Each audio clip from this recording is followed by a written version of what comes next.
안녕하십니까. 오늘은 초대 대통령 이승만에 대해서 알아보겠습니다. 이승만의 일생, 그의 꿈과 투쟁이라는 제목입니다. 제가 쓴 그 대한민국 역사라는 책에 같은 제목의 그 섹션이 절이 있습니다. 265쪽에서 273쪽인데요. 미진한 부분은 그쪽을 참고해 주시기 바랍니다. 지난 시간에도 그랬습니다만 오늘도 그 퀴즈를 하나 내고 또 시청자 여러분의 그 역사 실력도 한번 알아볼 겸 스스로 한번 체크해 보실 겸 또 흥미를 북돋을 겸 퀴즈를 하나 내겠습니다. 이 보시는 화면은 조선왕조 시대의 인물이 한글로 쓴 최초의 정치 철학 저작입니다. 누구의 무슨 책인가 하는 그런 그 제목입니다. 조선왕조 시대의 인물입니다. 그러니까 1910년 이전에 태어났고 활동한 사람이고 한글로 썼습니다. 순한글입니다. 순한글로 쓴 책은 이전에 뭐 소설책도 조선시대에 있었습니다만 여기서는 개인의 정치적, 정치 철학적 그 저작이다, 책이다, 학문적인 저작입니다. 순한글로 된 학문적 저작으로서는 이것이 처음이라고 생각을 합니다. 이 누구의 무슨 책입니까? 그 해답은 화면에서 보시는 대로 1904년에 쓰여진 이승만에 의해서 쓰여진 독립정신이라는 그 책입니다. 제가 이것이 한글로 쓰여진 개인의 최초의 학문적인 저작이다라는 그런 생각을 하고 나서 이 국어학자나 국문학자들한테 좀 질문을 했더니 최초의 책인가 잘 모르겠다고 그럽니다. 그래서 조금 불확실한 데가 있습니다. 그 앞에 그 유길준 선생이 쓴 서유견문이라는 책이 있죠. 그는 국한문 혼용입니다. 그리고 여러 연구들에서 밝혀진 바입니다만 서유견문은 유길준의 순수한 개인적인 창작이라기보다는 일본의 여러 책을 참조해서 옮겨놓은 듯한 그런 부분도 많이 있습니다. 그러나 이 독립정신 이 책은 이승만이라는 당시 28세의 청년이 감옥에서 누구의 도움을 받지 않고 혼자 한글로 쓴 그러한 근대적인 저작으로서는 최초의 책입니다. 한글을 많이 사랑한다고 합니다만은 한글로 쓰여진 최초의 작품이 누군가에 대해서는 우리가 잘 모르고 있다는 게 좀 이상한 일입니다. 다시 첫 번째 화면으로 다시 돌아가 보시면요, 순 한글로 쓰다 보니까 이상한 말이 나옵니다. 나라라는 말이 나오고 그다음에 나라집이란 말이 나옵니다. 나라집이란 말이 3번이나 나옵니다. 나라집이 망하는데 백성이라고 해서 책임이 없을 수 있겠는가? 기본 책임은 정치를 담당한 양반, 고관, 대족, 고관들에게 있습니다. 그러나 백성들에게도 책임이 없을 수가 없다. 나라집이 망하고 있다. 이런 이야기를 합니다. 이 나라집이란 말 이승만이 만들었었는지 최초로 한글로 이렇게 책을 쓰다 보니까 서구적인 개념의 국가를 어떻게 표현해야 될지 나라라 했다가 아니야. 나라라는 것은 우리 전통 언어 감각에서 나라라 하면 왕실을 가리키는 말이지 나라라 할 수는 없어. 나라집이라 해야 올 거야. 소위 일본 사람들이 모던 스테이트를 가지고 국가라 했는 것과 동일한 어떤 그 발상을 지금 이렇게 하고 있는 겁니다. 그렇게 해서 이 말을 만들어면서까지 오늘날 우리가 알지 못하는 말을 동원해야하면서까지 서구의 자유민권, 자유민주주의 사상, 자유주의 정치 철학을 이해를 하고 소화를 해서 쓰인 책입니다. 대단히 부끄러운 이야기입니다만은 제가 이 책을 읽은 것이 불과 8년 전입니다. 이 풀어선 독립정신이라는 책을 어떤 분이 전해주셔서 읽어봤습니다. 그리고 나서는 장탄식을 금치 못했습니다. 제가 1978년에 대학원에 들어왔는데요. 지금까지 대학 생활을 하면서 20년 이상 소위 학자로서 인생을 살아오면서 이 책을 알지를 못했습니다. 누구 하나 이 책을 읽으라고 권하는 선배도 선생도 없었습니다. 우연하게 그 책을 읽고 나서는 장탄식을 금치 못했습니다. 이 책을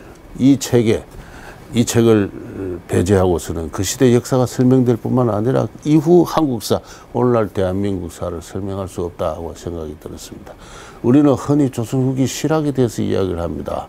반개 유형원 선생, 성호 이익 선생, 다산 정약용 선생, 추사 김정희 선생, 그리고 또 그 밑에 박규수, 그리고 박규수의 훈육을 받은 김옥균, 홍영식, 서재필 이야기를 합니다. 그러고 나서 또 별도로 김홍집, 김용식 등의 계파파 실학파들을 이야기를 합니다. 거기서 끝이에요. 그러나 이승만은 서재필의 제자입니다. 바로 그때에 이르러서 조선 실학이 큰 어떤 사상적인 대전환을 하게 됩니다. 자유민주주의를 받아들입니다. 근대화하는 것이죠. 그렇게 해서 그 뿌리가, 그 사상의 정치 철학의 맥이 대한민국의 성립으로까지 이어졌던 것입니다. 왜 이런 그 정치 사상의 큰 맥락을 한국의 정치학자들은, 한국의 철학자들은, 한국의 역사학자들은 모르고 있느냐? 제가 몸담고 있는 대학 사회가 부끄러워지기도 했습니다. 그런 의미에서 아직도 이 책을 읽지 않고 계시는 분들은 꼭 이번 기회에 한번 이 책을 정독해 주시길 바랍니다. 그리고 느끼실 겁니다. 여기에 담겨 있는 지성 수준은 오늘날 한국인들의 수준을 아직도 초월하고 있다. 그렇게까지 이야기를 할 수 있습니다. 그렇게 이야기해서 과히 틀린 이야기가 아닐 겁니다. 이승만의 인생이 어떤가에 대해서는 길게 이야기하지 않겠습니다. 많이 알려진 내용이기도 하죠. 1875년 그는 조선 왕실의 먼 계보를 잇는 전주이시 가문에서 태어났습니다. 과거 시험을 보기 위해서 사서 삼경 유학의 경전을 공부를 했습니다. 과거 시험이 폐지되자 그는 배제학당에 들어가서 영어를 배우기 들어갔습니다. 갔다가 서양의 자유민주주의, 자유민권 사상에 접목을 했지요. 그러고 나서 독립협회 만민공동에 참여해서 청년 정치가로서 두각을 나타냈습니다. 고종황제가 독립협회를 해산시키자 고종황제 폐위 업무에 가담을 했다가 체포가 되어가지고 한성 감옥에서 근 6년의 옥살이를 했습니다. 초창기에는 언제 처형될지 몰라서 밤마다 죽음의 두려움에 죽음의 공포로 몸을 떠는 그런 시절이었습니다. 그 어느 시절에 그는 기독교로 개종을 합니다. 그의 영혼이 기독교적인 영혼으로 엄청난 대변혁을 이룹니다. 이후 그는 평생 기독교인으로 살았습니다.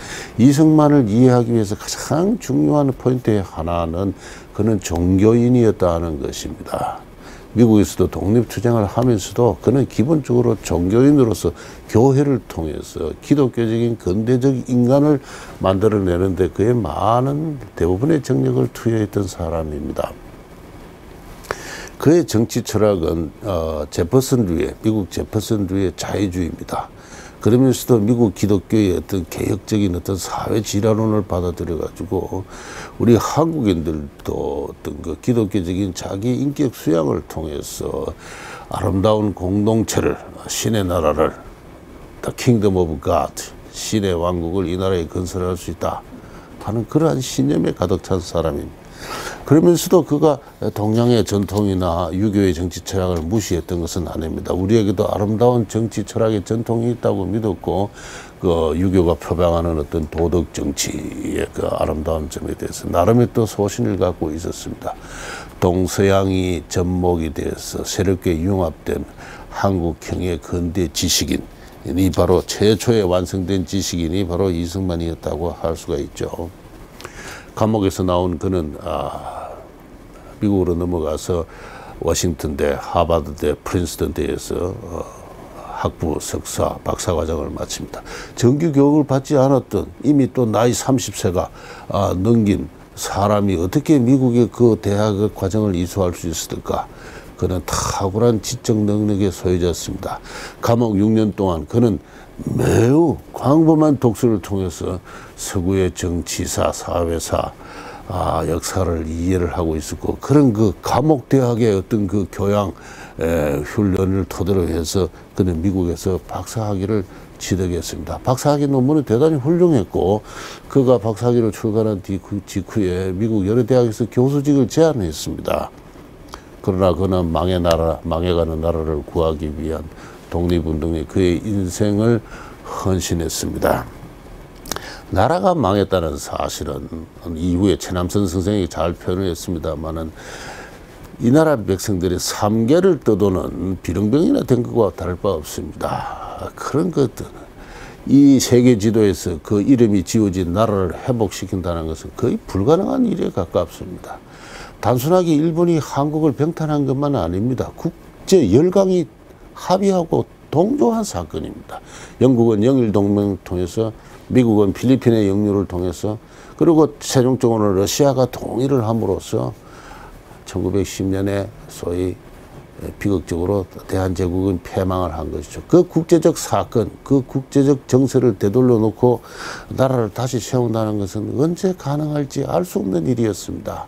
그 알 수 없는 희망을 향해서 미국의 시민으로서 안착할 수 있는 인간으로서의 달콤한 유혹을 뿌리치고 미국에서 한 35년간 줄기차게 독립운동으로 헌신했던, 언젠가 하나님의 도움으로 기회가 허락하신다면은 내 조국을 자유의 나라로 만들겠다는 그런 일념으로 살아온 바로 혁명가가 바로 이승만이었다고 할 수 있습니다.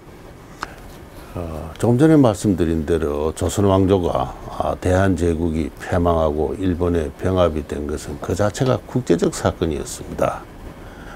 이승만은 정치학 박사로서 그 사건의 본질을 잘 이해를 하고 있었던 것이죠. 일본의 조선 병합에 동조한 국제적 공조 체제가 깨어지지 않고서는 나라의 독립이 불가능하다. 그건 사실이죠. 그런 의미에서 그는 외교 독립 노선을 주장을 했습니다. 그는 3.1운동 직전에 다음과 같은 이야기를 했습니다. 저 영토 야욕에 가득 찬 일본이 언젠가 미국과 충돌할 때가 올 것이다. 그때 독립의 기회가 온다. 이렇게 이야기했습니다. 바로 그 독립의 기회를 앞당기기 위해서 외교적 어떤 노선을 펼칠 필요가 있었고, 다른 한편 교육을 통한 어떤 국민들의 어떤 실력을 양성할 필요가 있었던 것이죠. 그래서 그의 독립운동은 바로 외교 독립 노선과 근대 문명의 실력 양성, 바로 이 두 가지로 집중이 되고 있었습니다. 이승만의 아주 훌륭한 점은, 뛰어난 점은 때가 되지 않을 때는, 때가 닥치지 않았을 때는 무슨 일을 해도 그것이 소용이 없다는 것입니다. 이루어지지 않는다. 헛된 정력을 낭비하고 인간들의 마음을 서로 다치고 분열을 하게 만드는 허사일 뿐입니다. 때를 기다려야 한다. 또 때를 앞당길 필요가 있다. 바로 그런 점에서 외교 독립 노선, 많은 오해가 있습니다만은 그 다른 어떤 역사와 국제 정세에 대한 이해에서 나온 정확한 판단이었다고 할 수가 있습니다. 1919년 3.1 운동이 일어나기 전에 이승만과 안창호 선생과 협의를 해서 미국 정부에 장차 세워질 국제연맹이 한국을 완전 독립을 전제로 해서 일본으로부터 분리해서 위임 통치해 주기를 청원했습니다. 물론 미국은 일제 응답이 없었습니다. 될 일이 아니었습니다. 일본과 미국 사이를 어떻게 해서 좀 갈라놓자 하는 게 이승만의 기본 생각이었던 것이죠. 근데 이후 이승만이 임시 대통령으로 취임한 상해 임시정부에서 이승만의 이와 같은 어떤 독립청원론을 격렬하게 사람들이 비난을 했습니다. 신채호 같은 분들은 이반용은 있는 나라를 팔아먹었지만 당신은 있지도 않은 나라를 팔아먹었다고까지 이야기를 했습니다.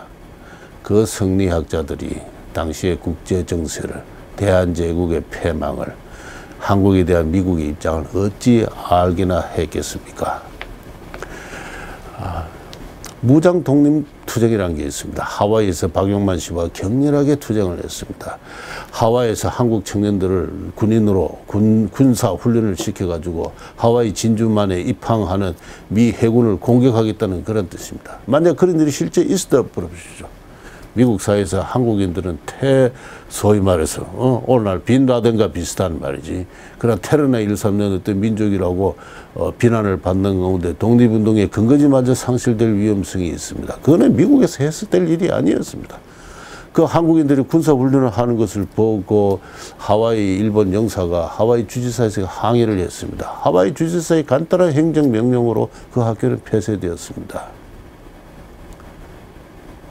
그런 것을 가지고 이승만의 외교 독립 노선에 대한 무장 투쟁 노선의 어떤 그 정당한 외교 독립 노선은 타협적이고 이런 것은 말이 되지 않는 것입니다. 때가 와야 되는 겁니다.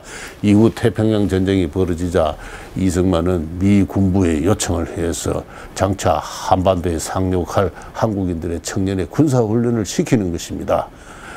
군사훈련을 시켜야 될 때가 있고 군사적 행동을 할 때가 있는 것입니다.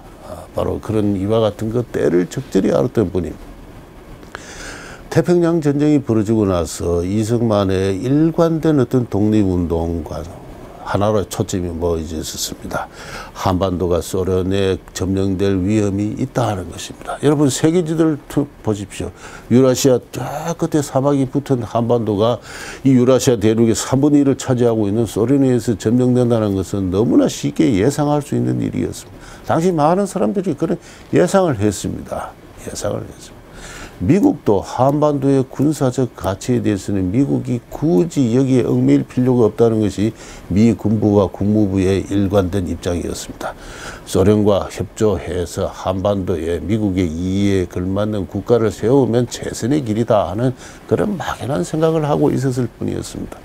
이승만은 전국의 강연을 다니면서 미국 전국의 강연을 다니면서 그리고 미 국무부를 방문해서 전쟁 이후 한반도가 소련에 의해서 점령될 위험성을 끊임없이 경고를 했습니다. 그때마다 그는 문전박대를 당했고 심지어는 비난까지 받았습니다. 당신이 소련을 비난함으로써 미국의 정책에 협조를 하지 않는다고 그랬습니다. 1945년 5월 달입니다. 국제연합이 샌프란시스코에 창립이 됩니다. 이 국제연합의 창립회의에 참가하고자 한국의 여러 독립단체들이 참가권을 신청했습니다. 미 국무부는 모두 하나 합치라 그랬습니다. 한국통일위원회. 좌우합작을 하라는 것이었습니다. 좌우합작을 하라. 이승만은 그걸 거부했습니다. 미 국무부가 이승만을 비난을 했습니다. 이승만을 평생 지원한 이승만의 동료들조차도 지금은 좌우합작을 할 때입니다라고 이승만을 설득했습니다만 이승만은 차라리 독립운동을 그만둘지언정 저 오하야의 시골에 은퇴를 해서 내가 살지언정 좌우합작은 할 수 없다 하고 이야기를 했습니다. 그렇게 해서 독립운동한 이 나라가 공산주의자들의 수중에 떨어지는 것은 어떤 식으로도 말아가 보겠다는 것이 이승만의 독립운동을 관철한 일이관지하는 바로 그것 때문에 지금까지도 수많은 오해와 그리고 폄훼의 대상이 되고 있는 폄훼의 대상이 되어 왔다고 그렇게 생각합니다. 그 이승만에게 기회가 드디어 찾아왔습니다. 일본 제국주의가 미국에 의해서 패망이 된 거죠. 해체가 된 것입니다. 그리고 요행이 한반도 반쪽이나마 미군이 상륙을 함으로써 그곳에 자유민주주의의 국가를 세울 수 있는 기회가 그에게 찾아왔던 것입니다. 그의 장기에 걸친 독립운동은 해방 이후 실현의 기회를 맞았습니다만 결코 여의치 않았습니다. 당시 한국 정책을 좌지우지하는 미국의 국무부의 관리들은 이후 밝혀진 사실입니다만 소련의 영향, 자발적으로 소련에 협조하고 있었던 대단히 급진주의자들이었습니다. 그들은 소련과 협조 노선을 통해서 한반도에 미국의 이익에 걸맞는 어떤 정부를 세울 수 있다는 어떤 환상을 추구했습니다. 그것이 바로 미소공동위원회와 좌우합작 노선으로 나타나는 것이죠. 다수 세력이 심지어는 한민당조차도 좌우합작 노선에 찬성해서 거기에 참여했습니다. 그러나 이승만은 계속적으로 문제를 제기했습니다. 민주적 임시정부를 세운다고 하는데 그 민주적이란 말이 무슨 말이냐? 계속적으로 미군정에게 묻고 또 북한의 공산주의자들에게 물었던 것입니다. 그 민주적 임시정부의 민주적이란 말이 무슨 말이냐? 당시 신문을 보면 이승만 박사가 지속적으로 그 질문을 제공합니다. 그 민주적 임시정부는 공산주의자들의 잘 기획된 어떤 통일전선이었죠. 그렇게 해서 민주적 임시정부를 세운 다음에 요직을 차지해가지고 적절한 시절에 공산주의적 어떤 그 대전환을 시도하겠다 하는 그런 한 어떤 그 고등의 어떤 그 통일 전선 전략이 바로 민주적 임시정부였습니다. 이승만은 그걸 물었고 공산주의자들과의 타협은 전에 이야기를 했습니다만 집에 불을 지른 사람과 협력을 하는 것 같다. 공산주의자와 협력을 하게 되면 공산주의자가 되는 것은 소련을 조국으로 섬기는 일이고 다시 이 나라가 종속적 어떤 식민지적 상태에 빠진다. 기업가를 사유재산을 부정하는 공산주의 혁명을 하게 되면 결과적으로 온 국민이 거지가 된다고 했습니다. 국민을 향해서 간단 명료하게 외쳐진 그 말은 결국은 모든 게 우리 역사에 있어서 진실로 입증이 되고 말았습니다. 그래서 몸에 반이 병이 들었으면은 반이라도 건강을 지켜서 나머지 반쪽의 나머지 건강을 회복해야 된다.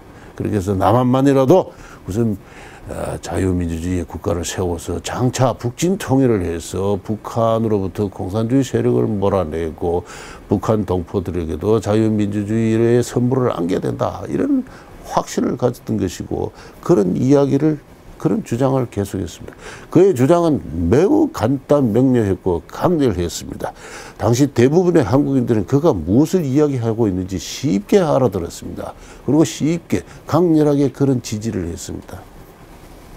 이승만은 그의 정치적 지지를 정치적 힘으로 묶어내는데 천부적인 재능을 갖고 있는 사람이었습니다.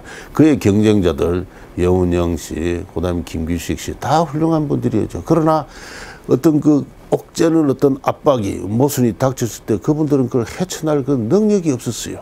능력이 없었습니다. 그 자리에서 거기서 좌절하고 말았습니다. 그러나 이승만 대통령은 정치적 지지 세력을 모아서 그 돌파를 하고 자기 소신을 관철하는 데 있어서 당대 유일한 하나의 카리스마적 또는 마키아벨리적 정치가였습니다. 그가 추구한 것은 개인의 권력이 아니라 그가 대통령 취임사에서도 잘 나타나 있었습니다만은 인간의 자유를 근원적으로 받드는 새로운 나라를 만든다 하는 바로 그것이었습니다.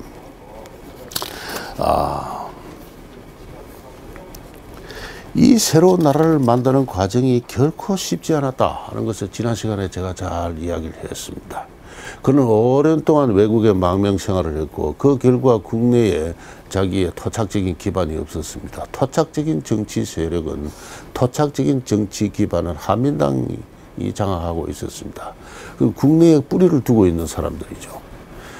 저는 이러한 초창기 나라 만들기 초창기의 정치의 모순을 가지고 뭐라고 제 책에서 표현했는가 하면은 정치의 단절과 사회 경제의 연속이라 그랬습니다.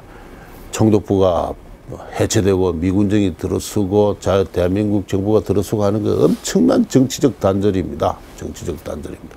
그러나 사회 경제적으로는 연속이었습니다. 사유재산을 보존했죠. 관료제를 보존했습니다.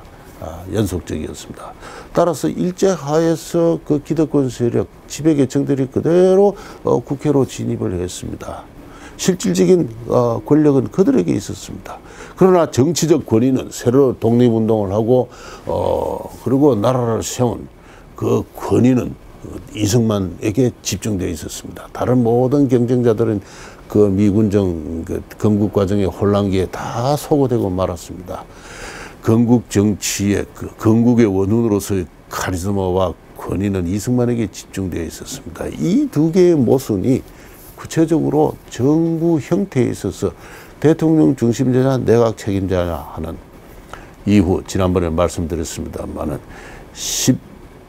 15년을 끈 타협할 줄 모르는 정쟁으로 이어졌던 것입니다. 그리고 초창기 정부의 또 하나의 모순점으로서 부통령 직선제를 이야기했죠. 아무 권한도 없는 시비소찬이라 그럽니다. 사당의 위패와 같이 조용히 앉아서 주는 밥이나 얻어먹고야 될 그게 부통령제라고 합니다. 그런 부통령제는 둘 필요가 없는 것이죠. 그런데 그런 부통령을 국민들이 직선하는 정치 제도가 50년대고 한국 정치였고, 그게 56년, 60년대에 한국 정치 격렬한 어떤 정쟁을 이야기하게 되었습니다.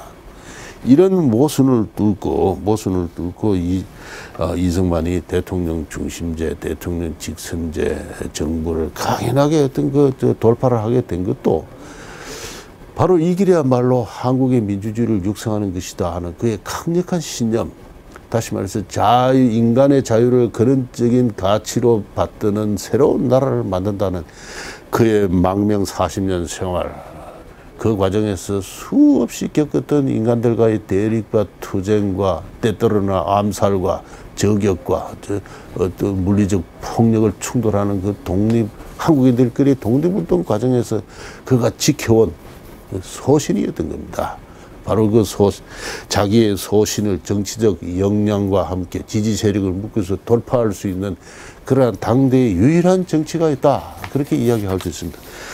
그러면 그는 왜 그렇게 집요하게 대통령 집성제, 대통령 중심제 정부에 집착을 했던가? 단순히 개인의 권력을 개인적으로 독점하기 위해서였던가?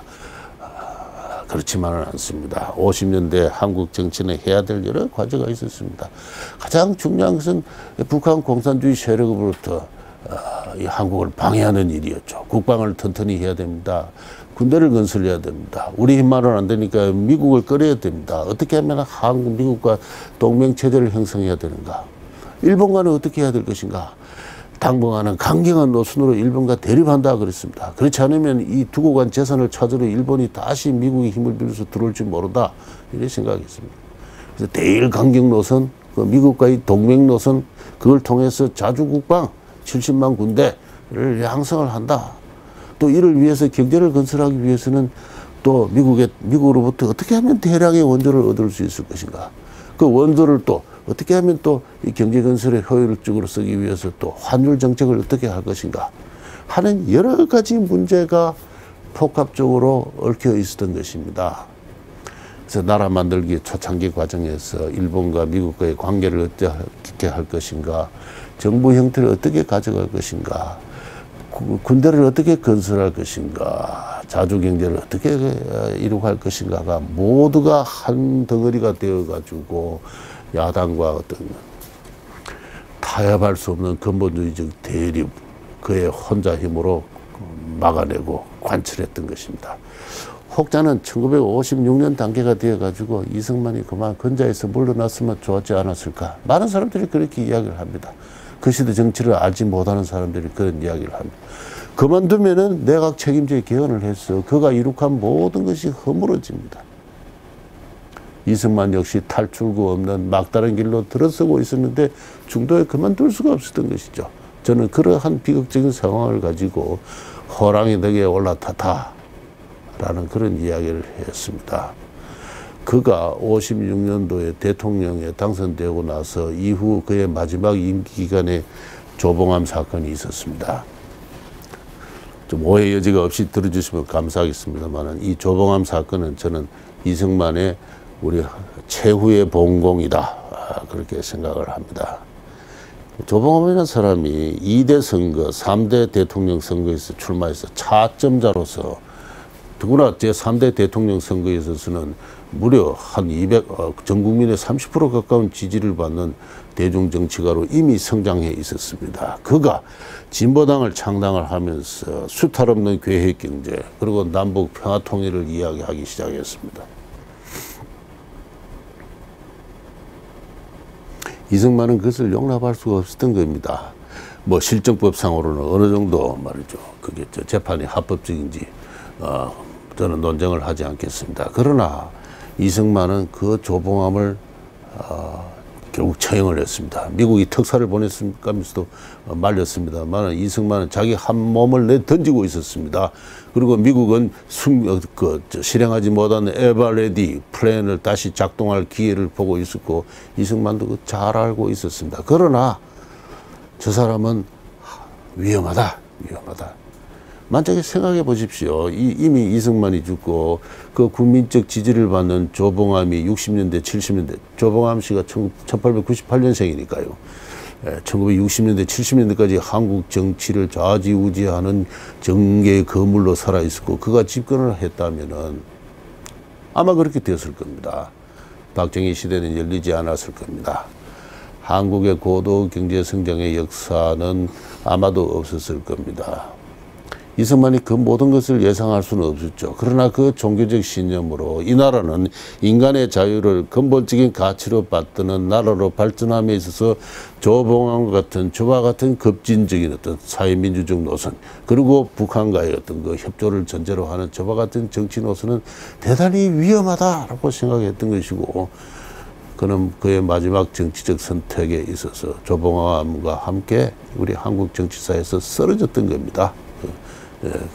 그런 의미에서 저는 이승만, 이 진보당 사건을 이승만의 최후의 본공으로 생각하고 합법적이든 불법적이든 실정법적 어떤 틀에서 많은 논쟁점을 남기는 사건이지만 그 사건이 있었기 때문에 60년대 이후의 역사가 열리기 시작했다. 열릴 수 있다. 그렇게 생각을 합니다.